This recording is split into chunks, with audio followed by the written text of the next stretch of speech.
ولس کې یا په دې کلی کې ګیر چان چون کې تاسو راغه پښپک 120 روپے کیلو خرڅيږي تاسو په کیلو 470 روپے خرڅول دا غیر راست دی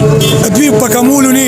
خو دا ریټ ما نه وی کم کړي نو روجي رټول درې سلور میاشتې دي په دې عوامو باندې په 800 روپے کیلو کوي ما سار دا جوټه راوستي دا د ټولو خلکو مخ کې مهلاله کړی کار سیټ دی سلور سواویا کې 200 روپے غټي سلور سواویا کې 100 روپے کیلو راته پاتې کی چې دا شلم ته درې کم دوی ظلم کوي دا ظالمانان دي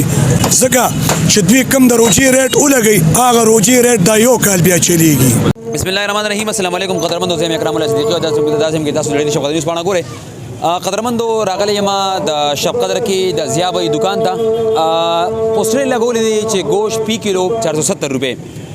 شب قدر کې مختلفو سیمو کې بیا دغه غوښه چې کوم دا په شپږ سوه به اوه سوه میلاویږي او زیابې دغه اعلان کړی دی دغه شب قدر د ولس لپاره دغه خاورې د ځوانانو غریبو خلکو لپاره چې زه حق حلاله مزدوري کوم او دغه خلکو نه کم چې زما حق دی کم چې زما مناسب مزدوري ده زه هغه کول غواړم دغه کې دغه کې د اعلان کړی دی چې یاره 480 روپے باندې فی کیلو غوښه تاسو ته میلاویږي یو طرف ته د سوچ خبره هم جوړیږي چې 480 روپے باندې غوښه څنګه کیلو خرڅيږي نور خلک چې کم دي په 500 او په 200 روپے باندې کیلو غوښه خرڅي په دغه اړه باندې بس یا به زره خبره کو غوښه د څه شي خرڅي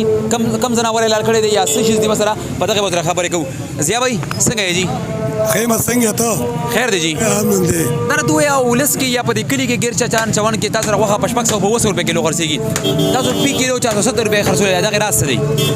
په دې دا راز دی چې دې مثال د سبزی دی د دې مثال د سبزی دی او د چرګوټي دی دې سات سره ریټ بدلیږي خو لکه زموږ دې ځای کې چې خلک چې یو ځل حق ریټ دوی رغه کې کنه هغه دوی کال سره حق ریټ چلی پېښ وکنه دوی په کمولونی خو دا ریټ ما نه وی کم کړي نو روجي رټول درې سلور میاشتې دي په دې عوامو باندې په 800 روپے کیلو کوي اوس وخت کې چې کم دی په 500 او په 200 روپے کیلو غوښه خرڅيږي کم زنه ورته چلولې میخه داسې شي دی ما سار دا جوټه راوستي دا د ټولو خلکو مخ کې مهلاله کړی سوشل میډیا والا مې راغوستي دي خو د ټولي دنیا کتلې به دا غوي مخ کې مهلاله کړی دا دا غي په نظر کې خو به ته چې په یو لک کم سروي راوستي وي ته به سلوي غره بیلې یاره ما 3 ورځې کار کوم تقریبا 26000 روپے په دکان بیلې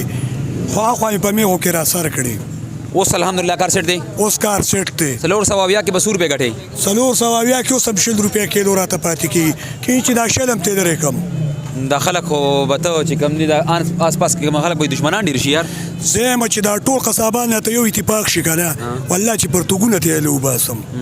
دوی ظلم کوي دا ظالمانان دي دا ټرمار دي دا شرابيان دي دا زناکار دي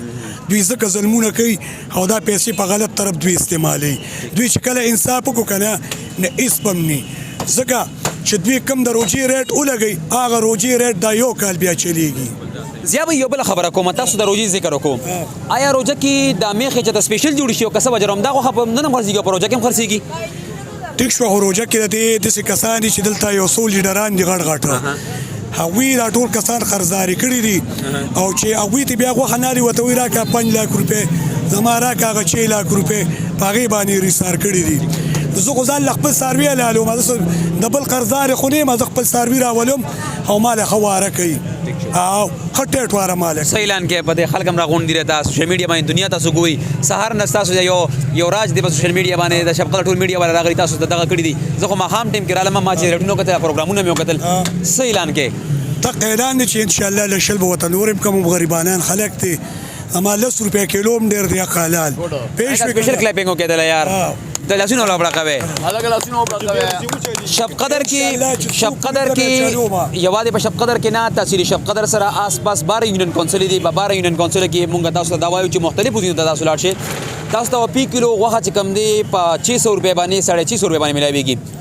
زیا به دغه بره تاسو زما په سر باندې ګورئ چې دغه پټۍ لګولې ده او په دغه کې 480 روپے کیلو لګولې ده داسې د زیا 480 روپے بالکل زما په کار هیڅ صاحب لدا په کار دي چې دی روز او په ټولو باندې سرکاري نخنامې ولګي سرکاري نرخ څه پکار دی ستا په خیال سرکاري نرخ به د 450 دی ولګي صحیح دی مناسب دی دا جیس دی شپږ نیم سو شپږ سو دا بیخي کوپر دی ښه زما خبره نه ده جی دا یو قصاب د زیا خبره ده چې د عمرونو نه کې لګیا دي کار روزګار کوي 350 روپے دغه ولسته خور د دغه لپاره چې کم دی په کار د غوښې لپاره چې هغه وي چې په 350 روپے باندې فی کیلو غوښه په کار ده ایسی سیب ته مونږ وایو او ورسره چې نور کم فود والا زموږ ته ټی ملګری هغه ته مونږ وایو تاسو کاینلی د شپ قدر د بازار نه بلکې د ټولو یونین کونسل او وزټونو کې کم خلک سي پشپک سو شپګنیم سو روپیا باندې کیلو غوخه خرڅي ظلم کوي ناروا کوي دغه ظلم او دغه ناروا د لپاره به ایسي سپتانم خو ته پوس کوي او ورسره چې نور کم خلک دغه نوم خو ته پوس کوي ولې چې دغه کم ریټ دی دغه پکار دی نو راشه د زیابې دکان چې کم دی وزټ کې او دغه غوخه نه پیدا چې د یو سبزی نه زما چې کم نگران ضروره او دغه نه بالکل انکار وکړي ټیک شو جی ډیر مننه